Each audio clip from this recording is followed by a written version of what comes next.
What's going on, guys? Johnny for JohnnyTheHouseBuyer.com. Today we're going to talk about presenting the offer to the seller. Now, there's two steps in presenting the offer to the seller. First step's a doozy. The second step, not so bad. The first step is to establish trust. Now, the reason why I was trying to think of reasons why people weren't accepting my offers, and I was reading this good book, Flip, How to Find, Fix, and Sell Houses for Profit. This is from the dudes that did Flip This House, Flip That House, or something like that.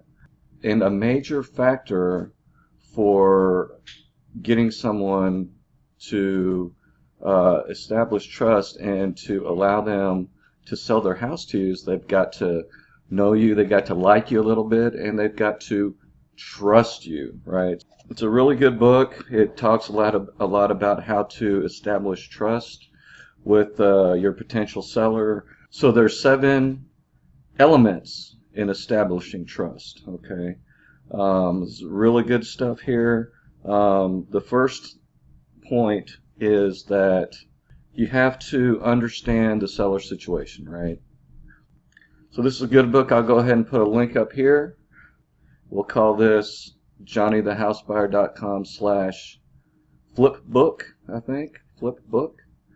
JohnnyTheHouseBuyer.com/flipbook. And a really good part of this book is explaining how to establish trust with your seller, right? So the best way, it goes through 7 steps of establishing trust, but the best way to establish trust is face-to-face, so you can talk and get to know them and for them to get to know you and like you and trust you, right? First thing is you've got to understand and be aware of the seller situation. Several times you want to ask, why are you selling? Maybe not that straightforward, but you've got to find out why the person is selling. Determine their pain points and try to help them solve the pain points. So, you know, for example, I had a seller who had a shop, and next door, the next lot was his old shop, and he's like, man, dude, I want to get rid of it because, you know, I don't want to keep paying taxes on that thing. And it was vacant, it was broken down, it was just trash, it didn't have anything. He was tired of doing it. So you got to understand, you know, some people are moving out of town, some people are downsizing, upsizing, whatever. So you got to understand why the person is selling, find their pain point, and try to solve that pain point. You've got to, number 2 is you got to tell them your value proposition, right? You can buy in cash, you can buy fast, you can buy slow, you can buy on their terms. You can close when they want to, fast or close. They don't have to fix up the property. They don't have to do anything. So no hassles, right? Whatever your value proposition is, which is as a real estate investor, very important to let them know, right, how you can help them, right? You're not there just to try to vulture them out of their house at a cheap price, right? That's what they think at the beginning, but you're there to explain to them, hey, I can actually help you out, get to know what I'm trying to tell you, get to know me a little bit, and let's try and figure out a deal. Why are you selling? Here's how I can help you, right? Your third thing is your ability to close, right? So far you should be able to get hard money lending, which if you can't, follow my link up here.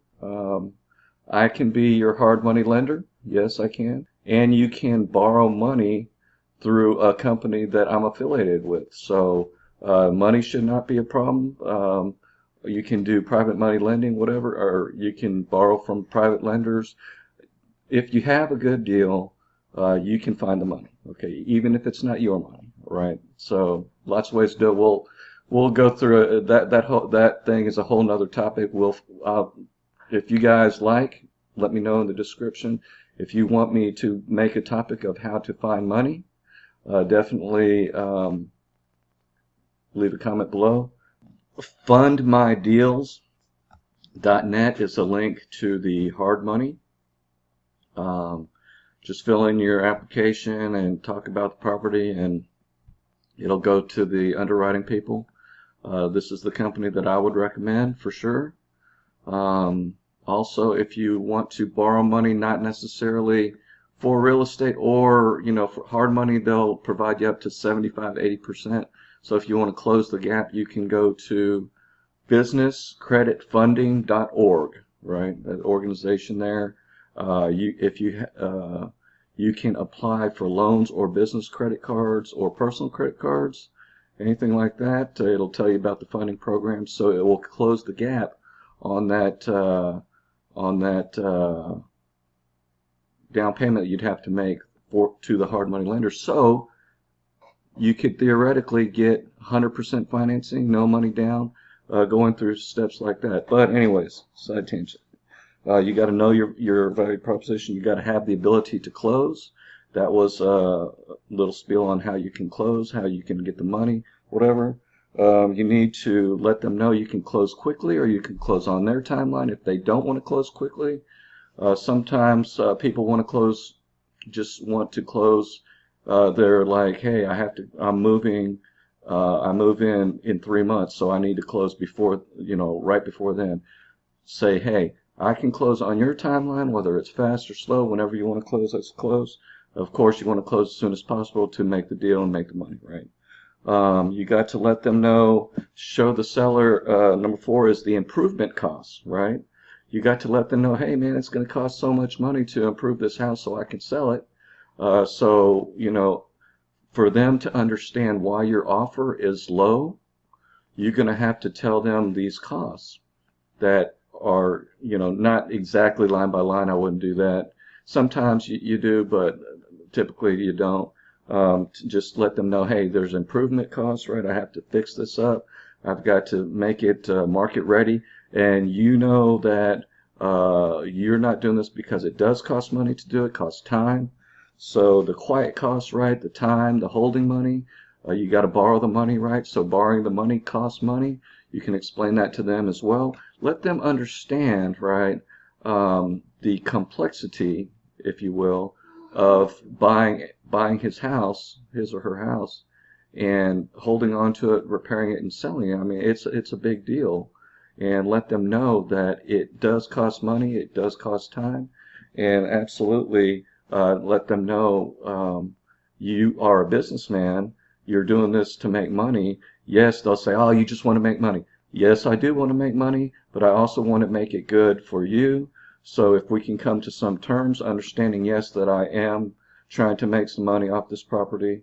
I don't make a fortune off it or anything like that, but I do make a living by doing this. So you have a job, I have a job, this is my job.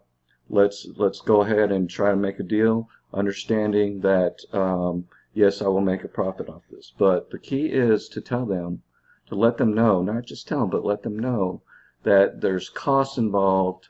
And of course they know there's costs involved. That's why they are not trying to do it themselves, right? They're coming in for your expert help, right? And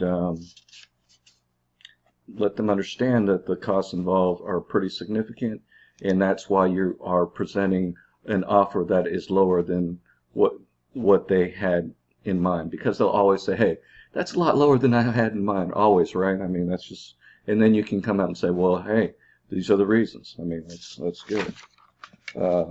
And the cost to sell at market value, so you got to say, hey, I'm going to have to hire a realtor. That's 6% right off the top of the profit, boom, plus the repairs that will need to be made to make it market ready. I think we touched on that previously, but definitely you have to sell the house in a condition where it will be ready to be sold. You have to present the house in a condition that is ready to be sold at market value. So you are needing to get market value for this. Of course, you can find how to calculate the ARV. I've got other videos on that. I'll put probably in this link somewhere up here, look for the I for the drop down thing, and I'll put how to calculate the ARV of a property if you haven't seen that already. So I showed you how to get leads, And this video is how to present the seller with an offer. Okay, so that was step one, establishing trust. Step two is not so hard. Step two is simply presenting the offer, right? In Texas, we've got a standardized form that the realtors use, that everybody uses here. In whatever part of the country you're in, you probably have a similar form and or a form, that a contract that you can create yourself. Whatever. I'm not an attorney or CPA or tax guy or realtor guy. I'm not a realtor or anything like that. So you guys figure out. I've got some sample contracts too, but you guys figure out what's best for you on that. But the point of this is how to present an offer that will be accepted by your seller. The key thing to remember, to wrap everything up, is to understand why he is selling, find that pain point, and try to solve it for him. Become a value provider, become a helper of the community, learn why they're selling, present a solution, and attempt to help him solve his problem. So I talked about how to overcome some objections that the seller will be saying, and how to actually present the offer. So if you found this helpful, please give me a thumbs up. Definitely like what you guys have to say. Leave your comments in the comments box below.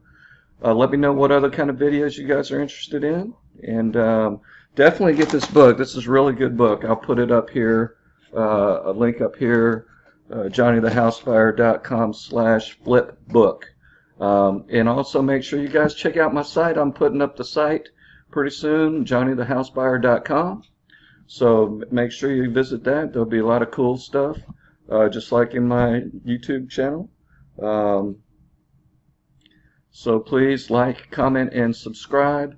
Let me know what you guys think.